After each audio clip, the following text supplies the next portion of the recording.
Oke, jadi kalau kita ngomongin sejarah perkembangan teknologi manusia, nggak bisa lepas dari yang namanya alat-alat primitif yang dulu dipakai manusia purba kala. Jadi bayangin deh, zaman dulu banget, manusia purba itu cuma pakai yang ada di sekitar mereka buat bertahan hidup, kayak batu, tulang, atau tongkat.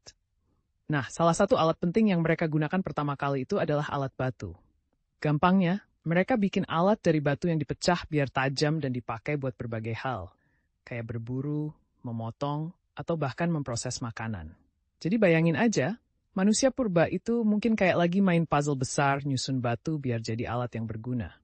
Contohnya, mereka pakai batu buat ngehajar binatang buruannya, kayak kerbau atau rusa, jadi lebih gampang buat diambil dagingnya.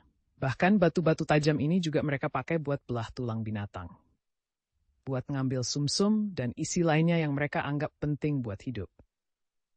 Dengan alat batu ini, manusia purba mulai bisa lebih efisien dalam berburu dan makan. Dan itu jadi langkah awal banget buat perkembangan teknologi mereka. Kalau dibilang, alat batu ini kayak fondasi dasar dari semua inovasi yang bakal datang selanjutnya. Karena dari situ, mereka belajar bikin alat yang makin canggih, dan perlahan mereka mulai mengerti cara buat alat yang lebih lengkap dan efisien buat kebutuhan hidupnya. Nah intinya nih, penggunaan alat batu ini punya peran besar banget dalam perjalanan panjang evolusi manusia. Dari yang serba primitif, hingga akhirnya mereka bisa berkembang ke hal-hal yang lebih kompleks dan lengkap. Gitu deh. Jadi sebenarnya alat batu itu kayak awal mula dari semua teknologi canggih yang kita nikmati sekarang. Cuit dengan cara yang sangat sederhana dan alami. Oke teman-teman, kita mau ngobrol santai nih tentang perjalanan panjang teknologi manusia.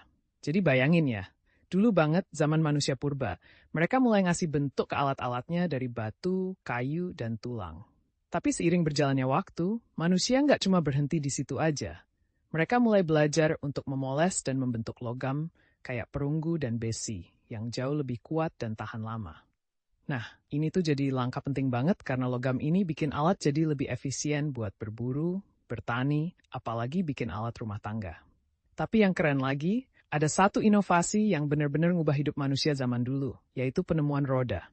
Bayangin aja, sebelum roda ditemukan, manusia cuma ngandelin gimana mereka mendorong atau menggeser barang secara manual. Nah, begitu roda muncul, semuanya berubah dramatis.